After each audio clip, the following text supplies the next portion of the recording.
Hello everyone, how are you doing? My name is Rehan, and I have been getting work done online from people since 1997, the arrival of the internet. And I want to share my experiences with you on how you can be more productive and how can your teams be more productive, especially if they are in Pakistan, because that's where my most experience is. Most of the people who I help find staff are the staff is in Pakistan, but I have worked with some of my friends in the United States and other parts of the world also. But my expertise, I would say, is more in more experience is in getting work done from Pakistanis. So today I am here to share with you my experiences of getting work done from the Pakistani workforce. And I hope that you would use our websites to hire more and more employees online for your company so that you can pay a fraction of the amount for a very, very hardworking group of people living in Pakistan and other parts of the world. Thank you.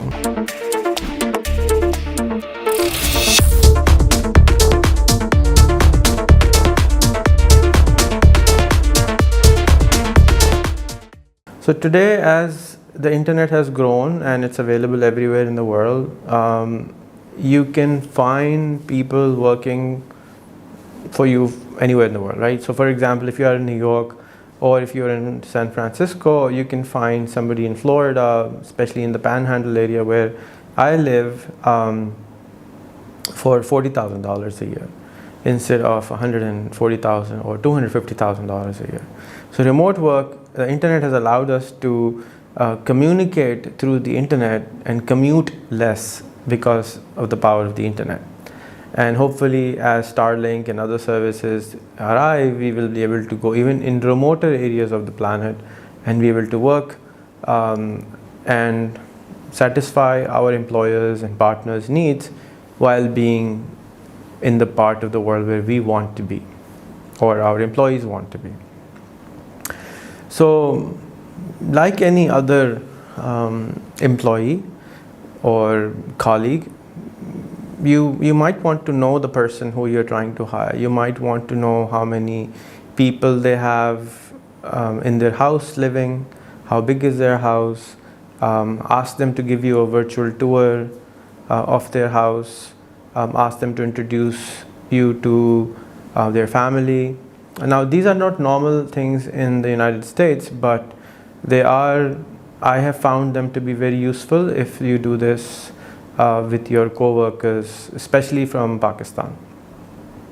The reason being is that the fundamental the structure of the community in Pakistan is family oriented, not single person oriented. So majority of the people live with their family. It's very weird, but if in the United States people have more money, they would rather live in their own houses. But in Pakistan, if people have a lot of money, they would actually buy a big house where everybody can live together. Generally in the cities like the city of Karachi where I am from, people are forced out of their houses because they don't have enough money to buy a very big house.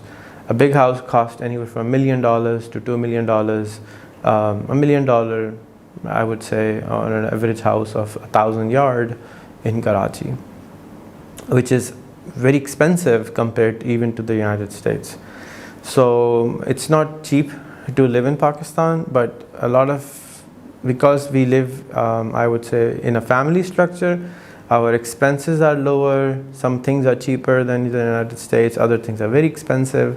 So it's going to be very important for you to understand the culture of Pakistan if you want to work with people of Pakistan. Pakistan is also not just one country. Just like in the United States, if you are from New York, you're very different. If you're from Pensacola, Florida, you're very different. The norms of life are very different. You might have similar McDonald's, similar Walmart, similar Best Buys, but you will not have a similar lifestyle because the earning is different, the cost of living is different. So if you are from the city of Karachi, you probably are paying $200 a month if you make $400 or $500 a month on salary, on rental. But if you are from Thatta or you're from Jangjai, you're probably paying like $40 a month on your rental. So it also varies within the country where the employee you're trying to hire is from. It's a huge difference, based on what their own cost of living is, and what they are, how they live also might also be very different, just because they are from different parts of Pakistan.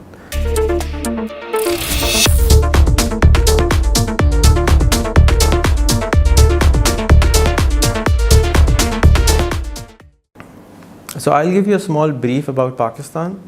Pakistan is 250 million people, approximately. 100 million people are online. 60 to 65% people cannot write or read their name in any language. But still, if you take out the 35 to 40% of the country, that's still 100 million people. So you have a lot of people in a small piece of land who you can work with.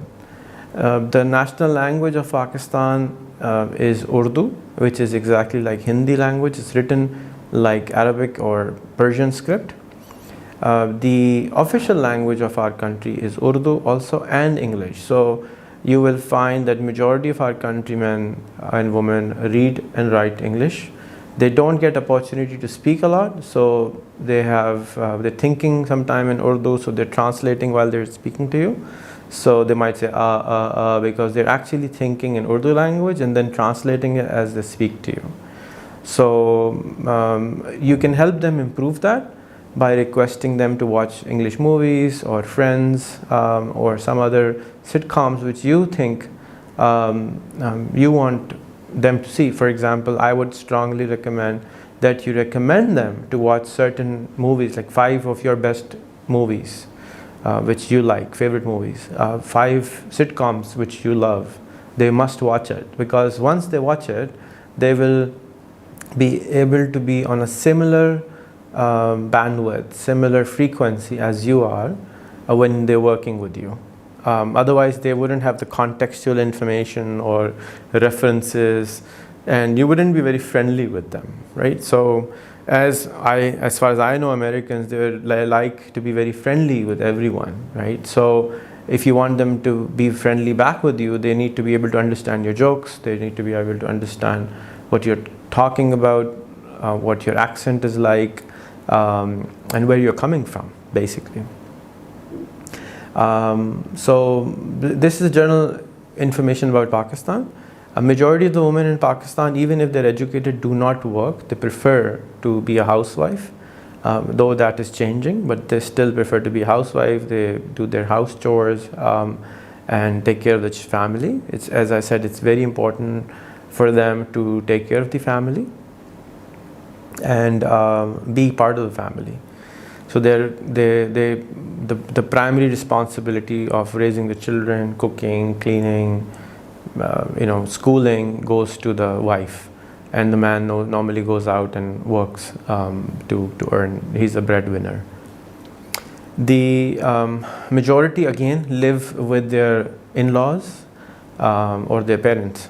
So if they are married, they would be, if they're a girl, they would be living with their in-laws. If they're a man, the woman is living with them. If they're unmarried, then they are also living with their parents. So individual living is not very common. I would say hardly 1% of the country lives individually, as far as I know. Majority of the people live with their parents.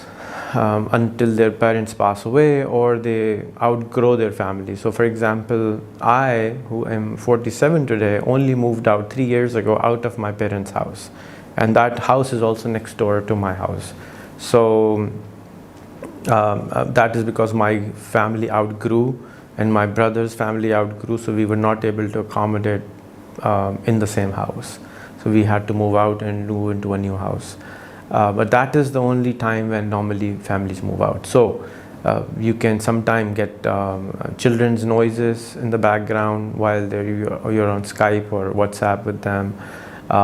So that's something which is something you need to know, that this is how our family structure is like.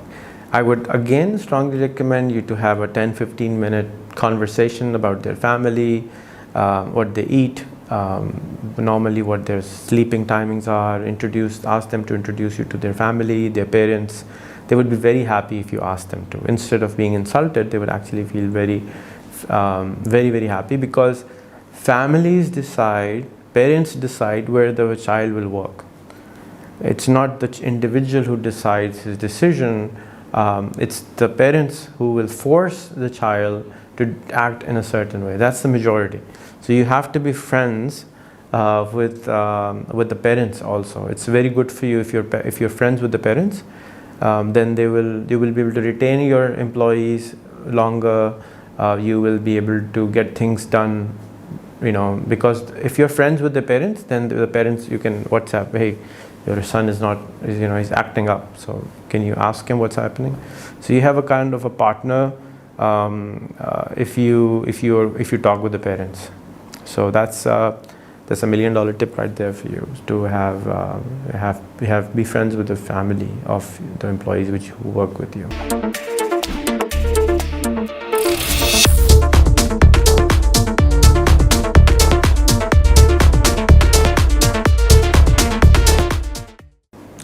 Understanding technology. So I'm going to tell you what kind of technology is available to people, what kind of infrastructure they have, and so that you can kind of understand what kind of tools they have been growing up with. So the broadband 4G came to Pakistan the internet came to Pakistan in 1996. The 4G on the smartphone came around 2017. So, and YouTube was unblocked in 2018. So Pakistan had blocked YouTube for 5 years. What that did was it pushed the whole cultural evolution back, and people were not learning using the YouTube content which was available to them. But now that has changed again. The YouTube community is growing very rapidly in Pakistan. A smartphone is available in Pakistan for $25. A cheap smartphone, a decent smartphone with 2 GB RAM, a 32 GB ROM, really quad-core processor from companies like Techno or Vivo or Infinix. These are local companies, Chinese companies, and they are available for 11,000 rupees, which is approximately $60. It's a very, very good smartphone. That's the starting point. A laptop is available for anywhere from $80 to $100. A decent smart, low-end laptop starts for that much price. A second-hand one. New ones are the same as in the United States, so it's not cheap. The cars are very expensive in Pakistan. The cheapest car, a small dinky, is like $8,000, $7,000 to buy. And because people don't make a lot of money, that still is very expensive. So the majority do not have a car. Not everybody, majority of the people don't have a car. Majority means 90% of the country does not have a car. Majority, I would say 40% to 30% people have a motorbike, and they go around everywhere on a motorcycle, which is not common in the United States, right? So because the smartphones are very cheap, because the internet is very cheap. So how cheap is the internet? You can buy a unlimited connection for WhatsApp for 50 cents a month. And you can buy a decent internet package with around 6 gigabyte of bandwidth, some data for a week for around $2 a week. So that's around $8 a month for unlimited, almost unlimited internet on your phone. That includes almost unlimited local calling, unlimited SMSs. So it's very, very cheap compared to a lot of countries. The bandwidth is very good almost everywhere on the phone. A lot of people, the houses where we live in are made of not of wood but of concrete. So the data does not go through concrete very well. So if your employee or your partner is sitting in a room in a concrete wall like we are sitting in right now, the signal doesn't go through. So because of that, the data speed falls down. And not because the internet quality is bad, it's because the walls are very, very thick. In the United States, as you know, the majority of the houses are built on rock walls. They're not very thick at all. But in our country, everything is concrete. So the signals don't go through. And that is why, and the whole community is built of concrete. So the signals have really a hard time getting to the walls and coming to the phone. So most people are crying, oh, the internet is bad, internet is bad. Actually, the internet is not bad. The internet is very good. So if they go to the roof or if they go in an open area, the internet becomes really phenomenal, high speed. So what's the solution for that is that you can ask them to put an outdoor antenna which they can connect to their phone so that the signal is not very bad. Even the Wi-Fi router doesn't work properly because the walls are so thick and the internet just gets really jammed because the walls are really thick.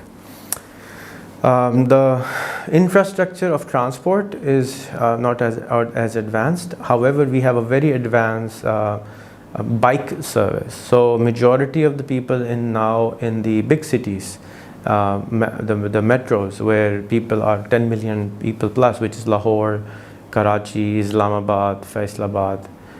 These people now take what is called a motorbike taxi. So they open an app, they press a button, the bike shows up, you go wherever you want to go, you pay around $1, and you go almost anywhere in the city. Maximum is like $2. So it's really, really convenient. It's on demand, and you have like a taxi service on your door anytime you want within 5 minutes. It's very nice. It's like Uber for motorbikes. We also have Uber. We also have Careem, which is which is bought by Uber, and the taxi services are through this. There is metro service only in the city of Lahore and Islamabad and Multan, Peshawar, but majority like Karachi does not have a metro service. We do have bus service, but a typical Karachiite spends 45 minutes to an hour in a bus one way, because the city is giant. It's a massive city with 30 million people. So because to save rent, they go into faraway places, and because they live far away, it takes anywhere from 45 minutes to an hour to go almost anywhere. So that's the kind of traffic they live in. So imagine you sitting in a very noisy bus coming to work, and then you spend 45 minutes, so you're exhausted, you're already tired. I would be very tired, but I don't know how these people do it. So I salute to them that they still work very hard with all these challenges. The traffic is crazy. Almost everybody who comes from overseas looks at the traffic in Karachi and Lahore and calls it like a dance, because nobody really knows what's happening. It's just going from left to right and honking going on everywhere, and it's not illegal to honk, so people honk like crazy. They think it's the gasoline they're pressing. It's actually the horn they're pressing. So they're just crazy how they use the honk. And if you don't honk, they get like, why aren't you honking? Honk, dude. So they're like really upset if you don't honk, and it makes me totally insane. But this is what it is. So working from home is becoming a luxury for them, right? So they save 2 hours a day commuting. They save the petrol, they save the transportation costs. So it's good for them that you're working with them remotely. I have been working from home for like 25 years, so I really don't like to go out. If I go out of my house, I go on off-peak hours. So whenever there's peak hours, I would not go anywhere. So That's how I try to commute in any big cities. But these are the kind of technical availabilities. The fiber optic internet is available for around $80 a month for 100 megabit in major cities. And I'm really hoping that Starlink will come and we can have a gigabit at our home for $100 a month. That would really change everything for countries like ours and the planet, to be honest. So these are some technical things which I just wanted you to know about the country, because your staff, your employees, your colleagues, your partners are now using this infrastructure. So it's like your extended infrastructure for your company, for your work. The electricity shuts down in some cities. They just go for 4 hours, every 4 hours. So you might want to ask them this question, that do you have a backup? Do you have a UPS in your house? How long is the backup of the UPS in your house? Because they will one day just say, hey, I can't work today because there is no electricity. And you'll be like, what does that even mean? So you have the UPS is not very expensive, so it's anywhere from $100 to $200 for 4-hour backup. So you might want to ask them, or even pay for that if you want to. I pay for that if they don't have it. So that is a good thing to have, so that if the power breaks down, your systems are alive, your machine doesn't die. People need electricity to survive in the internet world.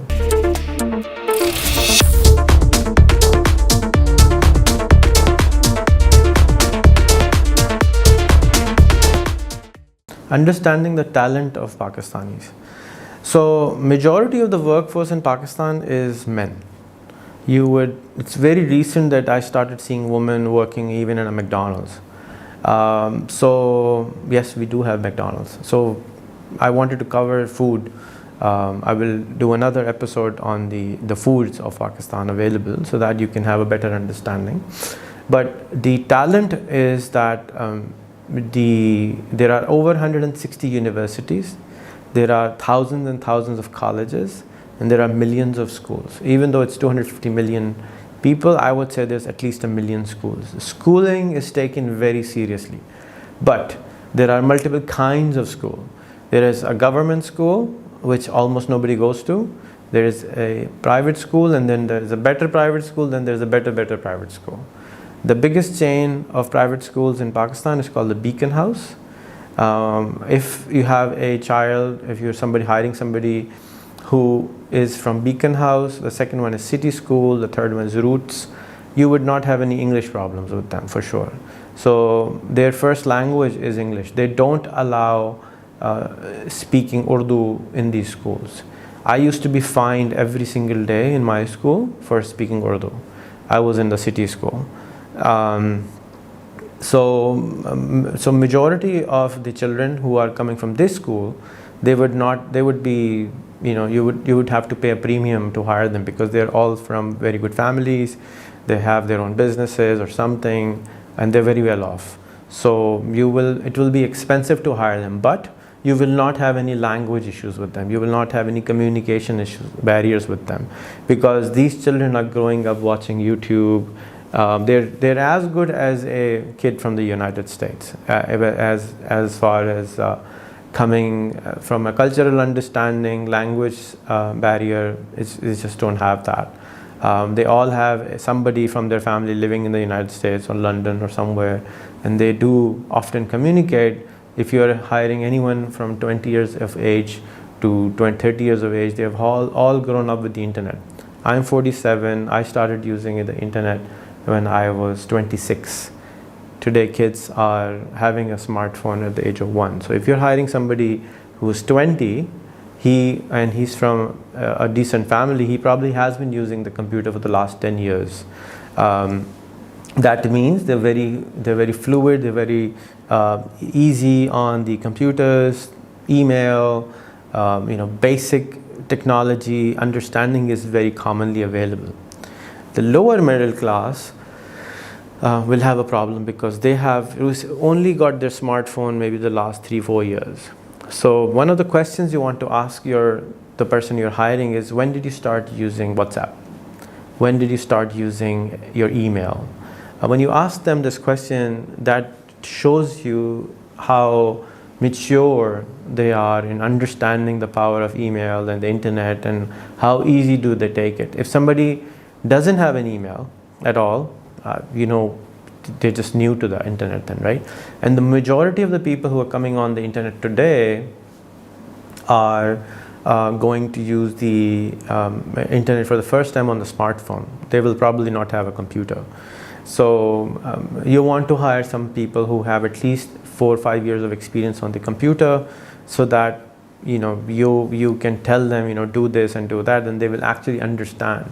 Otherwise, they will not have any contextual information of what you're talking about when you say Google Sheets or Google Excel or something. They wouldn't even know what you're talking about, right? So in order to find the right employee, you might want to ask them, how long have you been using a computer? Majority of the people in Pakistan, I find, are very honest. They follow the standards of honesty, which they know is honesty, right? They will not show up on time, but to them they are still honest. So again, the value system is different, but they are still honest. They are very honest people in general. They will not lie they will not cheat you with money most of the time. There are some flaws which I will explain, what to be cautious about and how you can exchange the value system. Now, once you work with them, you will start understanding the value system. So, but I assure you that majority of the people you will meet are very nice, very friendly. They will be very sweet to you, and they will not know how to say no. Everything you will ask them, they will say, okay, no problem, it will get done. But it will actually not get done. So you have to understand the people's mindset. So in our culture, we are grown to say yes in front of our school teachers and in front of our elders. If you say no, they get very upset or they smack you. So majority of them or us do not know how to say no to our customer, to our employer, to our parents, to our teachers. Now that becomes a very big problem. It becomes a very big problem because you will ask them, do you understand this? Yes, but they don't really understand what you just said. So the way to combat that is you ask them, okay, explain it to me. What did you understand? And if they say, if you want them to show up at 9 a.m., you would ask them to show up at 8 a.m. Because an hour of being late is not considered late for majority, unless you punish them and you tell them that, look, 9 a.m. means 8:45 for me. I don't care what other people say, but this is what it means to me. So these are small little issues which you will have and you want to be careful of. Everybody will tell you, I will do a good job. What's a good job? There is no such thing as good job. You have to tell them, show them, this is what I want. If you want to get things done faster, show them. Use the power of photos to educate them and tell them, this is what I want. This is exactly how I want. And majority of the time, in my experience, they don't even copy properly. So you have to tell them, look, this is exactly what I want. Same colors, same squares, same font, same everything. I don't want you to use your imagination. Right? And once you are aligned with them, once you are in gel with them 2 months down the road, 3 months down the road, then you tell them, go, now use your imagination. Initially, you want them to become synced with you so that they understand you and you understand them, because every human thinks based on what they know. I don't know if it's a true story or not. I will tell you a story here. That when Columbus came to the United States in his boats, they say that the locals at that time couldn't see the boats, even though the boats were right there. But because they had no reference point of a boat before, they couldn't see the boat. They thought this is some kind of a mountain. So a person in Pakistan who has never traveled to the United States, even if he has seen all the phenomenal movies and everything, they don't know the United States. And no matter how many friends in Pakistan you have, no matter how many movies you've seen of Pakistan, if you haven't traveled there and you haven't lived in somebody's house for a week, you don't know anything about Pakistan or any culture for that matter. So assumption is, as they say, assumption is root cause of all evil. So our people assume a lot and they don't ask questions. So that becomes problematic for employers and employees at the same time, because they assume everything. And when they assume and they don't ask questions, it's like you want to pull your hair out sometime, like, why didn't you ask this question? And they don't want to ask the question, but they keep on assuming, and it becomes a very big challenge. So a lot of communication might be a solution. You want to talk with them about nothing for half an hour a week. You want to ask them a lot of questions to make them comfortable. You want to, as I said, you want to talk to their parents. You want to see their house. But just by looking at their house on WhatsApp, on a video call, that will change everything for you and for them. And show them your house. Show them where you live. Show them what you eat. Show them when you wake up, what do you do? What do you eat exactly? Ask them what do you eat in the morning? Because this will bring them so close to you as a friend and as a bond, and even as a boss or whoever, that they will feel, he's a good or she's a good person. I really want to work with them. And that's what you want to happen. The kindness is key to so many problems. So just be kind, humble and kind, and things will just be phenomenal. These are amazing people, I tell you. They work really hard. You can have them work 12 hours a day, 6 days a week. They will not say anything to you. Just be humble and kind to them, and that will just do wonders for you, no matter where these people are. But communication will help you a lot. And I haven't even touched the work part so far, so we will cover that in the next episode.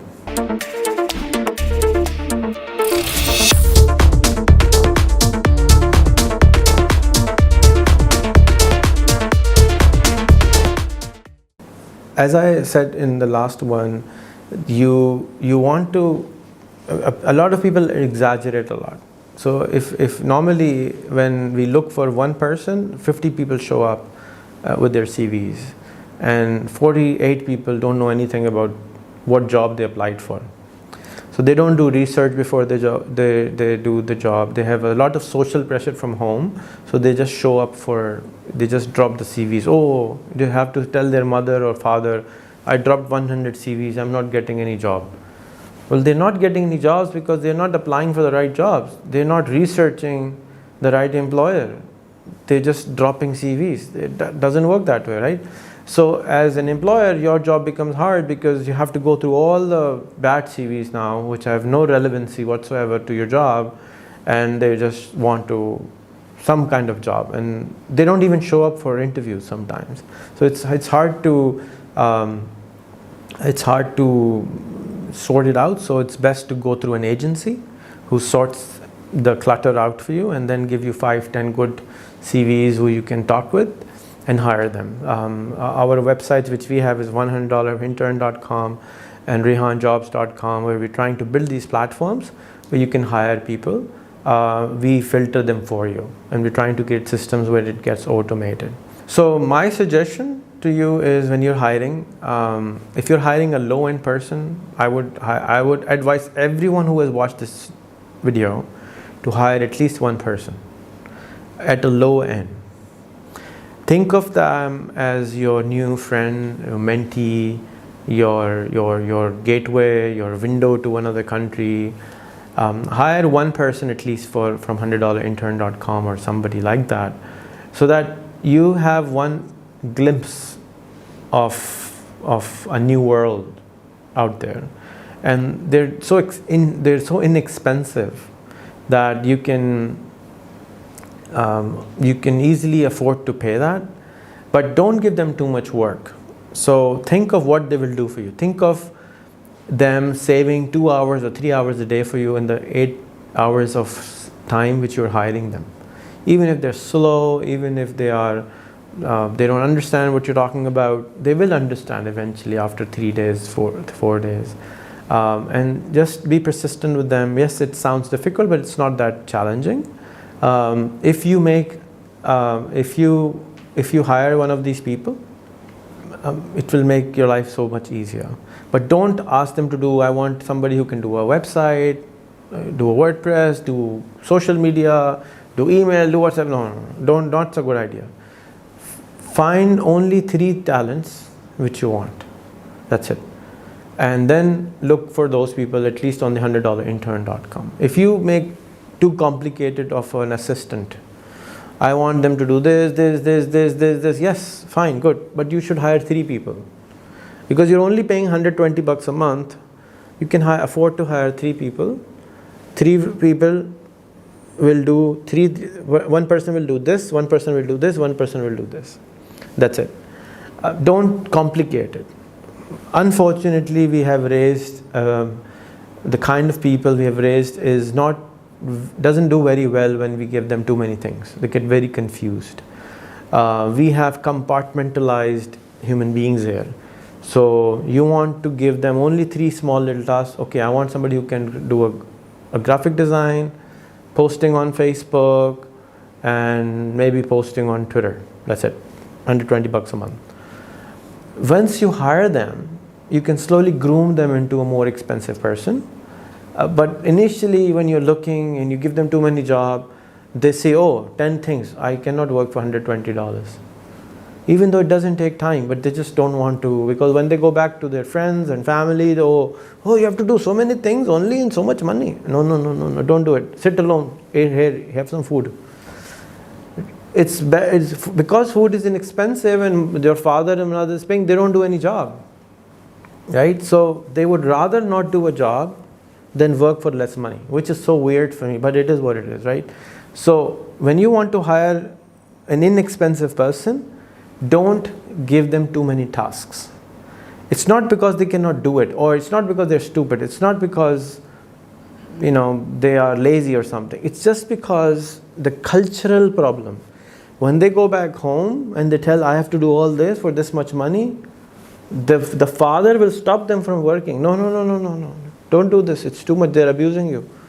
Hello, you're learning something, dude. No, don't do. But again, it's a cultural problem which I have no solution for overnight. So for now, all you do is you hire someone, and you might get lucky, and you might find somebody like people like Shahrukh who work for me, or Ubaid who work for me, and all these Arif who work with me, who do everything.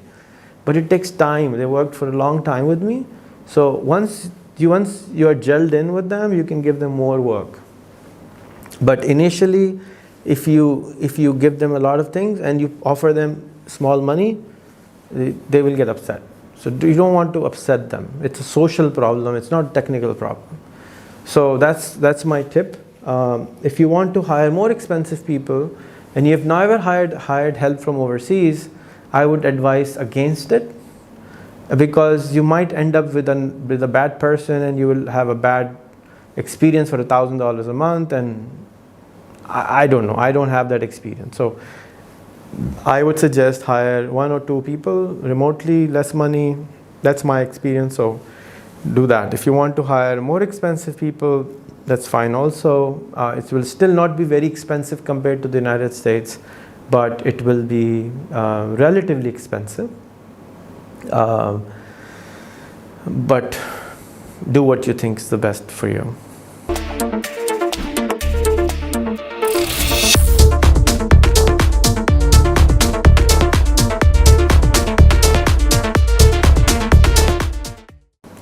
Food. Understanding the food of Pakistan is very important. Why?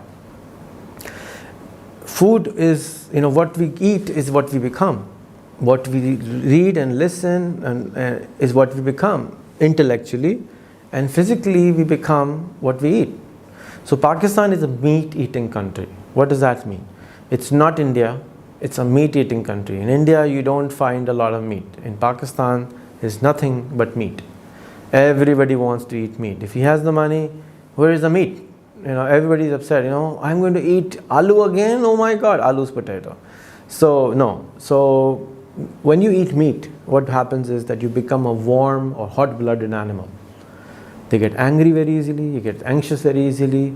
They can work hard, but at the same time, they become very anxious. They become very angry. They become very warm, hot-blooded animals, right? So we have KFCs here. We have Pizza Hut. We have McDonald's. We have Burger King. What else American franchises do we have? We have Cinnabon. We have Dunkin' Donuts. What else? ये सारे दिखा देना जब मैं बोल रहा हूँ तो और लोग दिखाना अंदर जा रहे हैं फ़ोटो नहीं वीडियो लगाना कोशिश करके but we have amazing restaurants of our own like barbecue tonight and Bundu Khan in Lahore and Savor but majority people want to eat meat, right? So that this is something new. It's happened in the last 50 years. People were not eating as much meat as we became a newly independent country, separate from India. But now everybody wants to eat meat. They would eat the chicken tikka or kebab. Look at these amazing, images or videos, whichever we find, we will put it here. The kebab, the chicken tikka, the dhaga kebab, the roll, the bihari kebab, the gola kebab, what else? The bihari chicken, the bihari kebab, the reshmi kebab. Look at all these kebabs. Who wants to not eat all this? The chappal kebab. Everybody wants to eat this, right? So you end up. This is the only entertainment we have. We have no nightclubs. There is no alcohol available anywhere. So to relax, you go and eat. You get more eat. You eat more food. So that releases the chemicals which they are looking to relax, right? So how do you relax? You go eat something. You don't go and have a drink, you go and eat something. You go out and have a cup of chai or chai tea. Look, they're everywhere. There's not a coffee culture here, but there's a lot of chai culture. So food is so important. And the moment you mention food, everybody's so excited all of a sudden because that's the only majority entertainment we have. And we don't have a lot of other spaces, the clubs or everything, where we go out and unleash ourselves, right? To relax ourselves. But food, everybody gathers around food, and food is the prime entertainment. So that's why it's extremely important to understand food. I forgot to mention nihari. There you go. Look at this, and biryani, and so many other foods. So food is very important. Even my mouth is watering as we speak, right? So food is extremely important. I suggest that you go out and Google on Google Maps the nearest Pakistani restaurant and go out and try a nihari, chicken tikka and biryani. If you're hiring somebody in Pakistan, you can tell them, hey, you know what? I had a biryani last week. They'll be like, what? How was it?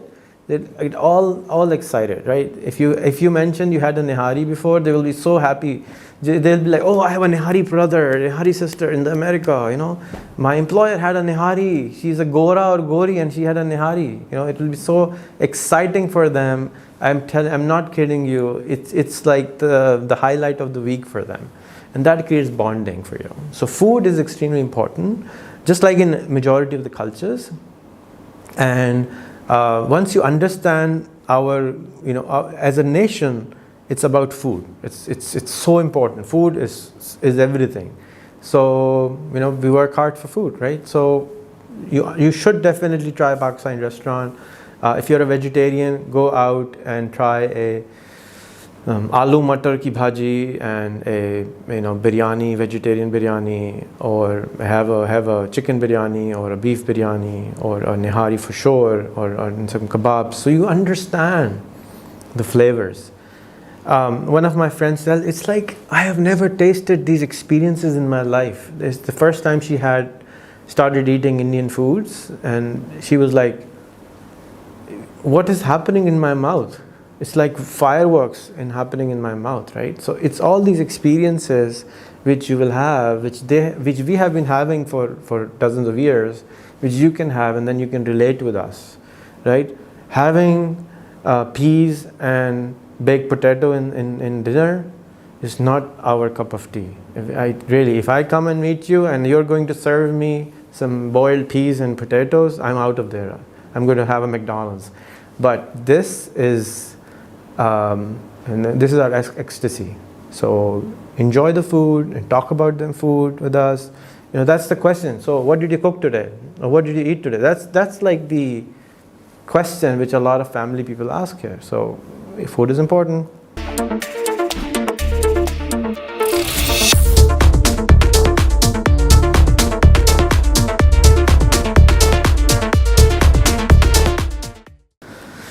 Work ethics. So work ethics is a challenge in Pakistan. What is a work ethic? A work ethic is different in every company. So when you actually hire anyone, and I think I said it before, you want to sit with them and go through your work ethics. Write down your work ethics. I want you to show up at this time. I want you to tell me no. And you will need to do this many times, I'm telling you right now. You will need to tell them, you need to tell me no if you cannot deliver on time. You need to give me a time, a date, and you have to deliver it on it. And I'm telling you, they will not deliver. No matter how many yes you get, you will have to do this many times. This is training. This is a training you will need to do. And all my life has been spent on this. It's really hard to get people to say the truth, because they cannot offend you. It's like an offense to say no. It's like an offense to say no to the boss. It's not. We are not Americans. We will not say on the face what we really are thinking. It takes time for us to open up. And all the videos which I've made today are going to explain you why. And I've tried to explain why. But still, you have to sit with them and tell them your work ethics in writing, in words. Ask them to read everything, the 10 points, and explain them to you. What does it mean to you? What does actually showing up on time means? Does it mean 9 o'clock means 9:15 or 9 o'clock means 10 o'clock? And it's not that everybody's bad. I have Shahryar sitting here. I think he has been with us for 10 plus years, and he has never been late, ever, in 10 years. My father has never let me be late in my school, ever. I have no certificate but of attendance. I was flunked in school, one class, and I still got the certificate of attendance. I was never late, I was never absent. My father would not let me be late or absent. Actually, I was late, but I was never absent. So it's not like all people are like this, but majority have become like this. So you will have to sit with them and go through the work ethics. Tell them that you will not expect a lie. Tell them that you want them to show up on time. Tell them if they cannot deliver, tell it to you. Tell them, do you really know how to do this? So you really want to go through your value system, write them down. I'm telling you, write them down, share it with them, and go through each of them once a month, initially maybe once a week, so that you don't get into trouble with all this. All this is new, which I just told you. And it's not that hard. The only thing, the reason it might sound hard is because you have never done this. Do it 5-10 times. It will not be that hard. It takes energy sometimes. It makes me tired sometimes. A lot of things which I have told you today, I don't do it personally anymore, because over the years I have created teams to do this. They also don't do it sometimes. But the fact is, what I just gave you is all gold. And if you actually follow it through, you will really have a phenomenal team building phenomenal companies all over the globe, inshallah.